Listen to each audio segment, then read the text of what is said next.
Round 2, we are on the draw, and we only have a single land. Our hand is very, very cheap, so if we draw into a swamp, preferably, then we can cast every single spell in our hand, but still not the kind of hand I want to keep, because it's just so likely to just lose because we can't do anything. We do have Dutiful Thrall plus Smite, and then maybe Backing Apparition, so we wouldn't be completely out of it, but I still think it's too greedy to keep this. It's somewhat close, actually, but I'm going to mulligan to 6.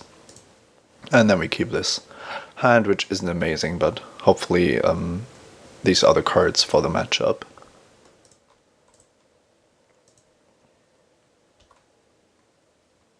Once again, we are missing the black, and I'm starting to question the decision to play 10-7. Maybe even a deck that only has 3 black cards, you are forced to play a 9/8 mana base, if only to make sure that you can cast your gold spells. So might actually want to correct that in boarding.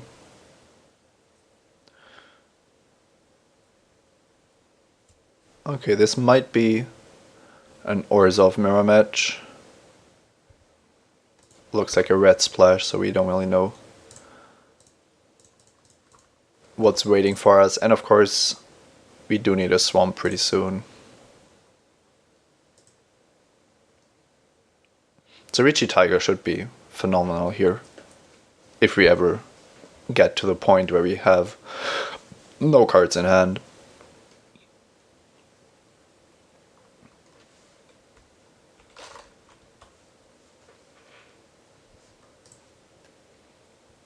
Okay, a mountain. I wasn't really expecting that, but I'm just assuming that he is on Orzhov and happened to draw, let's say, 2 of his 3 off-color lands, maybe. But if he starts casting red spells, then we have to rethink what's happening. So if we draw our plains, we can go for Zerichi Tiger. If we draw a swamp, then we will probably just drop the Kingpin's Pet.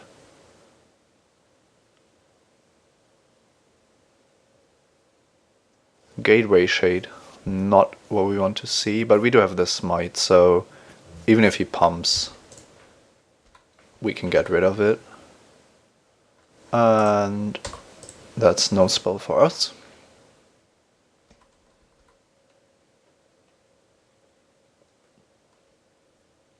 If we block the Shade with Basilica Guards, he's basically forced to make it a 4/4. Even if he knows that we have Smite, he can't just make it a 2/2 and then let damage resolve. That would really make any sense.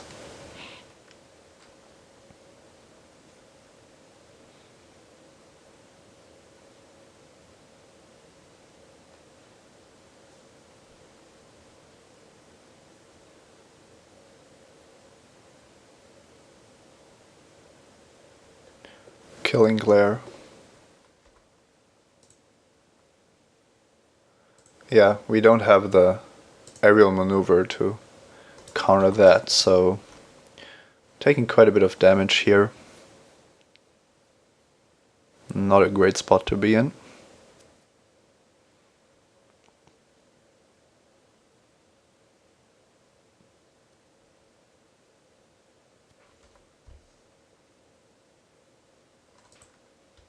And now we are probably dead.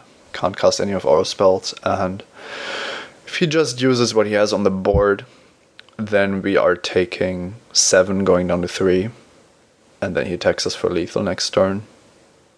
There isn't really much we can do about it. If he has a single spell, then we can't win. Okay, we actually drew the swamp. But the question is, if we want to show him that we are Orzhov, the Basilica Guards give him a pretty good idea about that, but it's not 100%. Now, next turn, if we block the Gateway Shade, and smite it, and he doesn't have a spell, then we survive on 1 life and with a Kingpin's Pet in play.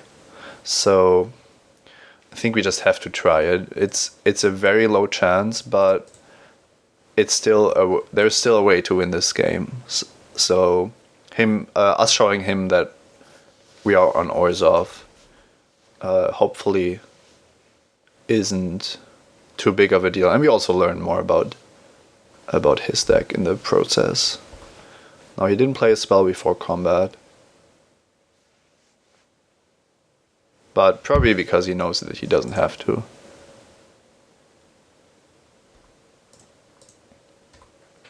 It's very unlikely that he's on 4 lands.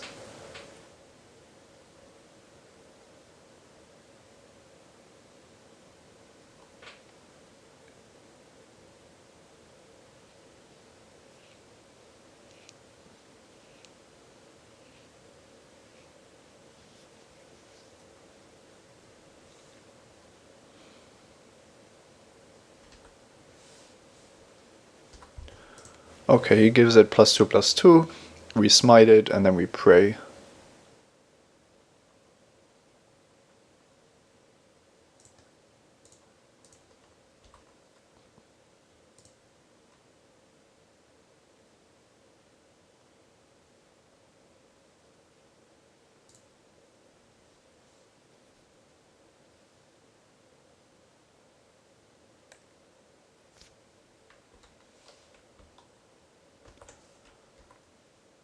Smite resolves, of course.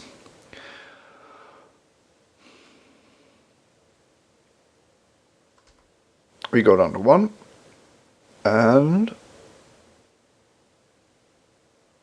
he plays a spell. Yeah, that was easy. So in an aggressive format like Gatecrash, I think that being so reliant on gold cards is one of the problems with the format. If there is one, it's the mana basis, because this isn't a typical 2-color format because of the gold cards. If you are missing 1 color, you're just unable to cast a higher percentage than of your spells when compared to a regular core set format or a single color expert set format. And we've seen that being a huge problem this game, but also last match wasn't great. Now, I kind of want to go just plain 9/8, and then we have the problem that we can't ever keep a hand without a plains, because with only swamps we can cast almost none of our spells. So the correct mana base is somewhere in between, or would include 1 or even 2 guild gates, and it's also the reason why I play as many guild gates in this format as I can get, because the mana problems are, in my experience, the #1 way to lose games in this format.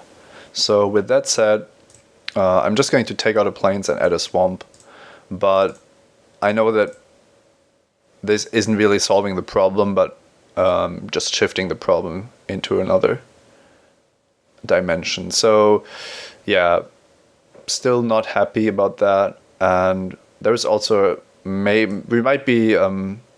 might not be favored in this matchup, but if we draw our lands, then at least we can try to utilize our spells. Yeah, that wasn't really a great game of Magic. So I think we just tried like this. I don't see a reason to board in anything else. I like the cards we are playing, and hopefully we can get there. I would like to play first. And now we have only swamps and the white cards. And this is the typical hand, which is unkeepable for us. If we don't draw plains, we can't cast any of our spells. And even if we do, we can only cast 1 spell a turn. And it's just super risky to keep this hand, because if we draw the plains on turn 4, then what do? We cast our first spell, basically. And we know that there's only 3 spells in our deck that we can cast off swamps. Well, in theory, there's also Backing Apparition, but that needs a card in the graveyard. So yeah, it's sadly an unkeepable hand. And this hand is pretty bad. but the mana is fine and we have plays, so I'm not going to mulligan.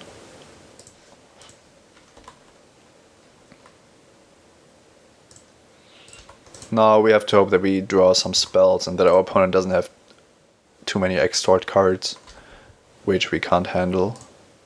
Cutler Aristocrat is a great draw to start things off. I'm very happy to see a powerful 2-drop here.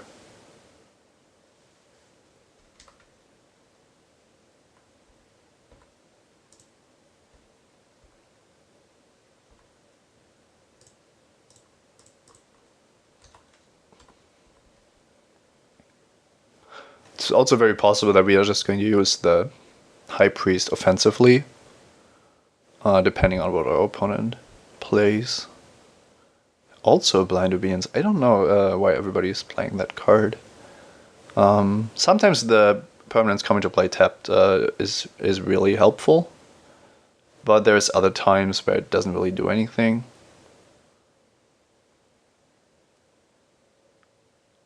I think the impact of this card in limited is often less than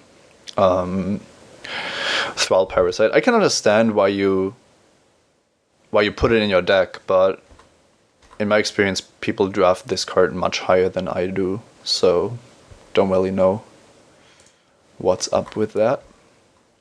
Also don't know why the Basilica Screecher didn't attack, but maybe it wants to block, and I'm happy to see that. Yeah, I can only assume that our opponent has some kind of a good card that he wants to protect here. It's also possible that he's trying to play a removal spell on Cartel Aristocrat, but I'm still going to wait with the Beckon Apparition until his end of turn. Could even wait even longer to trigger Risk-Hopper Confessor with it, but that does depend on what he plays here.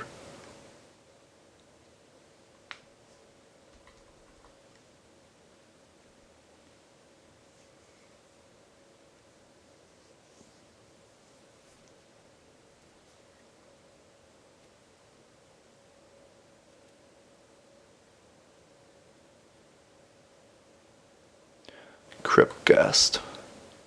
Yeah, that's a pretty good card. I'm just going to Beckon Apparition. If he blocks, I want the... Well, he isn't going to block, to be honest. He wouldn't ever block. But if he does, then I want to be able to Confessor him. It's looking like a race now, so I'm going to exile my own High Priest. I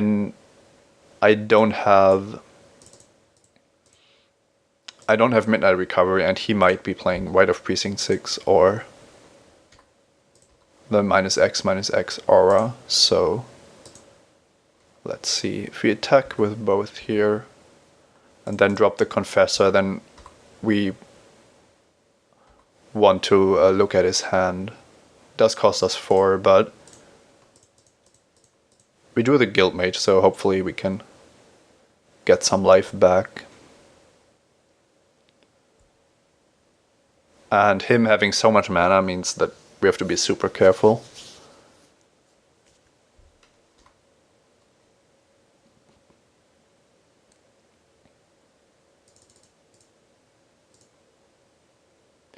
Wow. So this is interesting. Actually great to see a card that he can't even cast. Gateway Shade is an absolute monster with Cryptghast. He basically has 7 mana, so this is insanely large. He also has Treasury Thrall, so would have been better to exile his Basilica Screecher, in fact. But looking at the Thrall, I think we just have to take it. It's just... I wouldn't say unbeatable, but it's a big problem if it comes down next turn, so let's do that and pass the turn. Now we have to face off against the Shade, but if our opponent doesn't draw a mountain, then he can't even cast the Towering Thunder Fist. And we have Cartel Aristocrat to gain us some time against the Shade. And the Viscopa Guild Mage as well, so... Still not a great position to be in against Cryptghast and 2 Extort cards. And a... what is it, potentially? A 9/9 Gateway Shade. But maybe we can draw a Smite.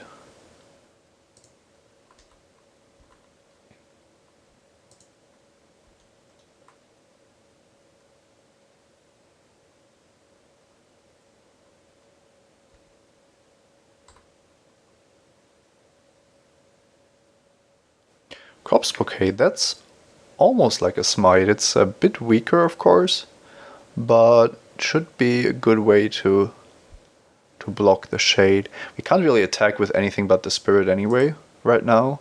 So I'm going to attack for 1 with the Spirit. And then we drop only the Corpse Blockade, I feel like. Because we want to trigger the Confessor of the Guild Mage. And we don't actually have to show him that we have it right now. Also going to keep open the Void. Who knows if our opponent is going to be scared of Smite, but it certainly doesn't hurt.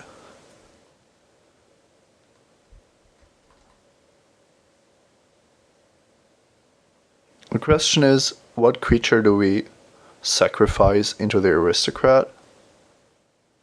Because I'm pretty sure that we don't want to take 9 this turn from the Gateway Shade.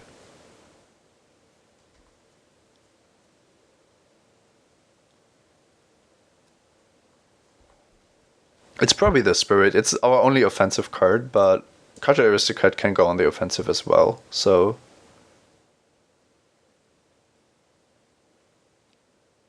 It's not great to be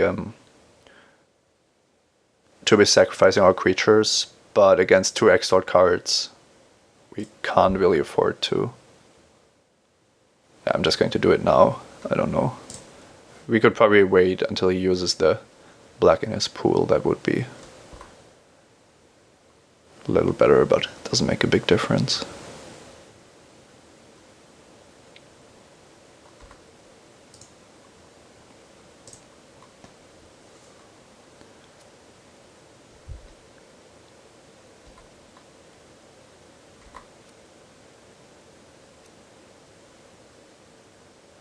Okay, maybe our opponent is just sitting there with his splashed cards. And we are drawing quite well here. It's another nice card to have, and also more important than the Guild Mage. I'm afraid that we probably have to sacrifice the Aristocrat to Corpse Blockade next turn, because the Extort cards are just too important.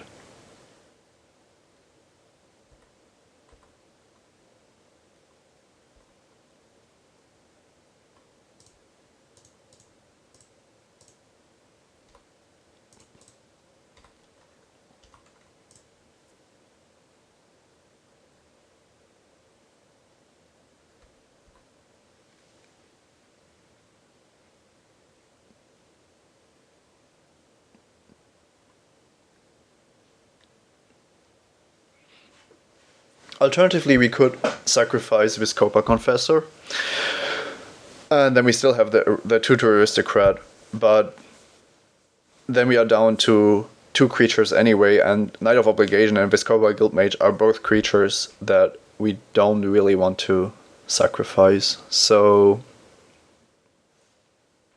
I think at some point we have to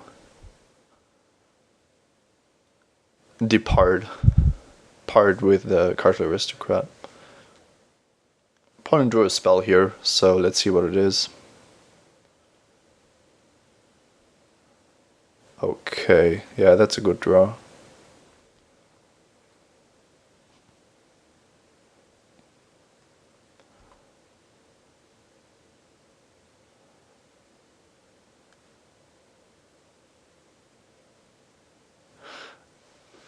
Oh, we are entering an interesting stage here. Our opponent is going to lose, I believe, 4 from the Corpse Blockade, and he can only make his Gateway Shade a 7/7 this turn. So this might be the turn where we just take the damage from the Shade if he dares to attack, because we want all of our creatures in play, and going down to 4 isn't great, but we know that our opponent potentially doesn't even have a spell next turn, and we have a blocker for Gateway Shade, so it's much better than chump blocking here.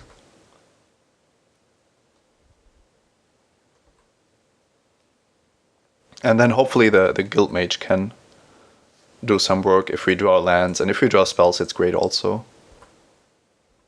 Hopefully we can find one of our smites. That would be the best card to draw, I feel like. So Syndic of Tithes is a nice draw. Do we need Cartel Aristocrat to block? I don't think we do, because we can just chump block Gateway Shade with something like Vizkopa Confessor. We don't really need the Aristocrat on defense. The one thing I'm not sure about is if we play the Guild Mage this turn or not, and I think we don't. But not really sure, because here we get an additional Extort trigger, but the Vizkopa Guild Mage could also gain us some additional life. But overall, I just feel it should give us more life if we hold it back. Didn't really... I should have thought this through a little better, but I think we are still doing fine here. And of course we do have to keep attacking. If our opponent blocks with Cryptghast, it's also a great for us, great trade for us.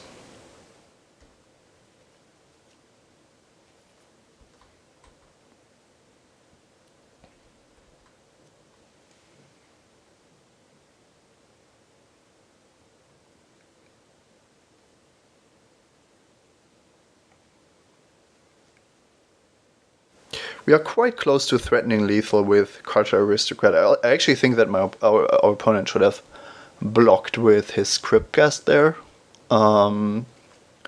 because the damage from the Aristocrat is basically lethal if he doesn't do anything. We can just give it protection from black, trigger Extort, and then kill him, or just attack with everything.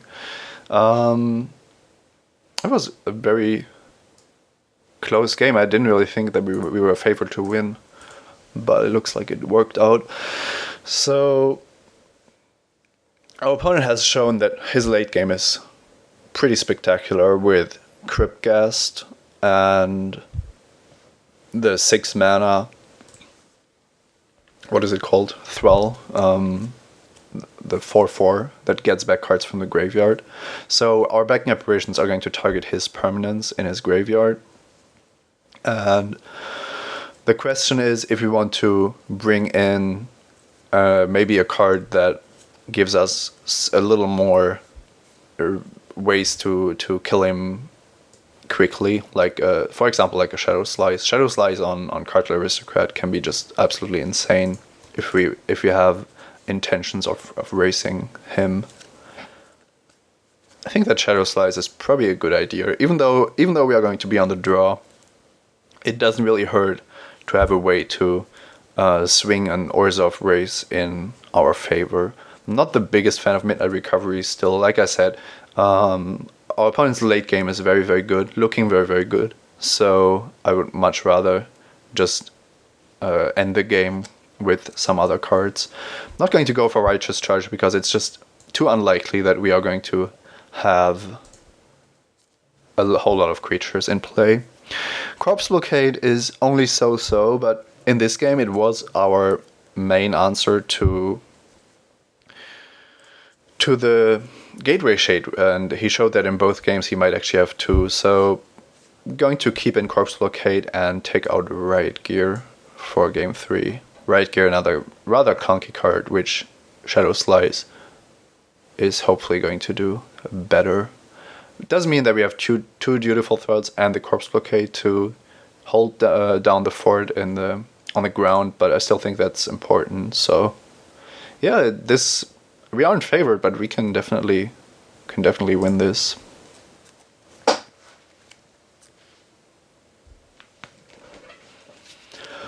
Let's hope for plains and swamps, or one of each in our starting hand.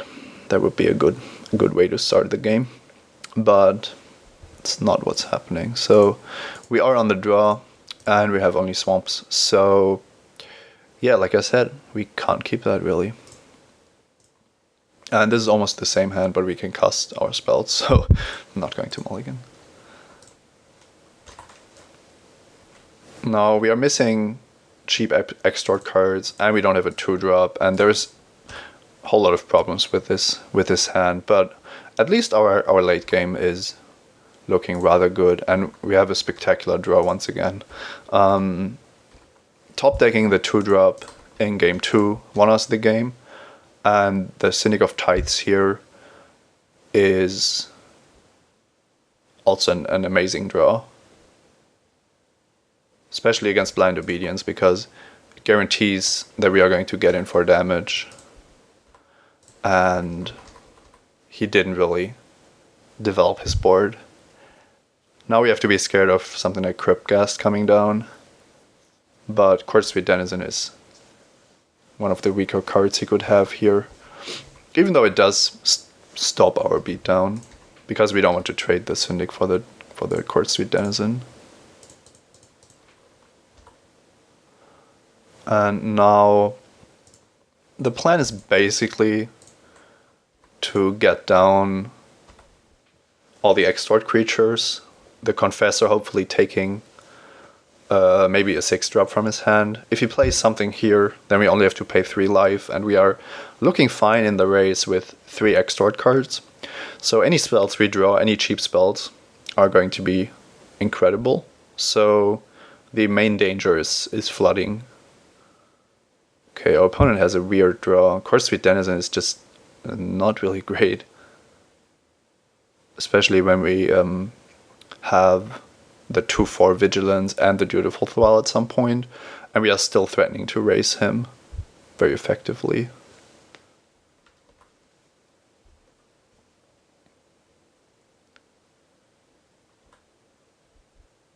I still think that we want to keep the Syndic around,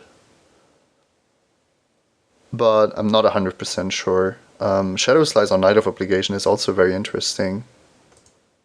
And we could actually trade the Syndic with the Court Sweet Denizen, or we could offer the trade.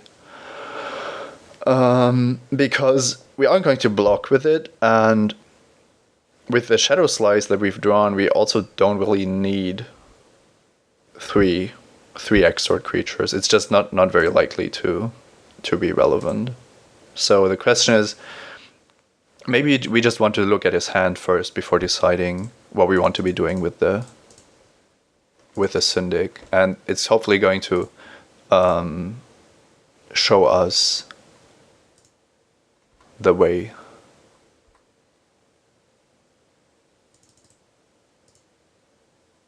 Okay, our opponent is on a greedy mana base. It's the only explanation I have. And if he draws a red for Firemane Avenger, then we probably lose. He can just drop Towering Thunderfist, which is a huge problem already. And Firemane Avenger, of course, is a big problem in and of itself, but I feel like we just take Smog Elemental here and hope that he doesn't draw an untapped red source. And if he does, then we probably want to trade the Syndic with his Court Sweet Denizen. We want to offer that trade, because then at least he doesn't get to have Battalion immediately. So yeah, I'm just going to play for my outs and hope that our opponent doesn't draw a mountain here.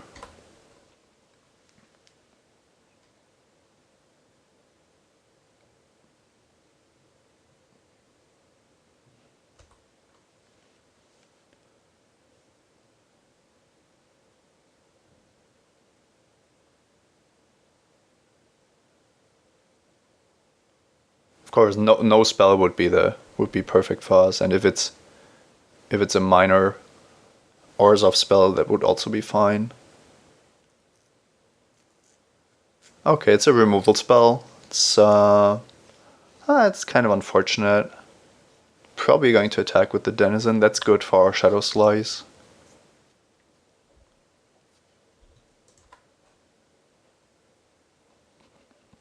So yeah, I'm just going to Shadow Slice him and probably put it on Dutiful Thrall, in fact, because the Confessor, well, both of these creatures are very unlikely to get through in the future, so let's think about that. So we might want the Dutiful Thrall on defense, although the Confessor does almost the same thing on defense. It doesn't look like it makes a big difference. We want both of these creatures to stick around, and both are stopped very, very easily, so I'm just going to put it on the Confessor.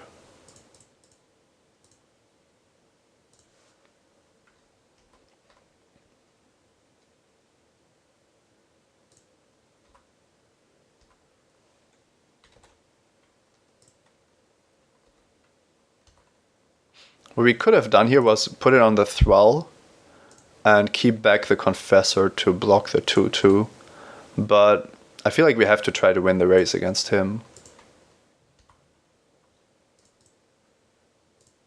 That killing there certainly made our plans a lot worse. If we had the 2/4 still around, then that would have been an absolutely insane Shadow Slice target. So too bad that didn't happen. So we know that our opponent is on 2 red cards, and we can attack quite safely. I think that forcing through 1 damage here is worth quite a bit. I know that the Aristocrat is going to come into play tapped, but our opponent can't really attack us, and we aren't losing this game because Blind Obedience is racing us, and we have the Confessor, so he's forced to stay back. If we draw a spell here, I'm feeling very, very good, and this isn't a bad one.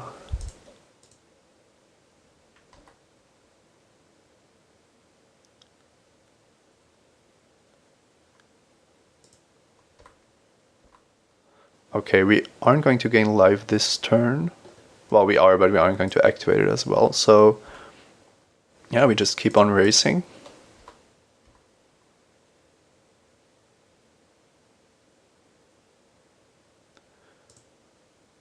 Giving this lifelink. And now opponent goes down to 2. And we have Karja Aristocrat and Vizkopa Guildmage in play. That's a very good position to be in. If our opponent draws a mountain, and I think we have him dead.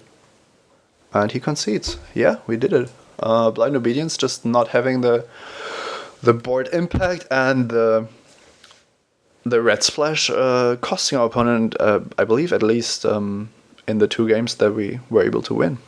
Well, I wasn't really expecting to make the finals with this deck, but looks like things worked out despite the mana base issues and the mulligans. So see you next round.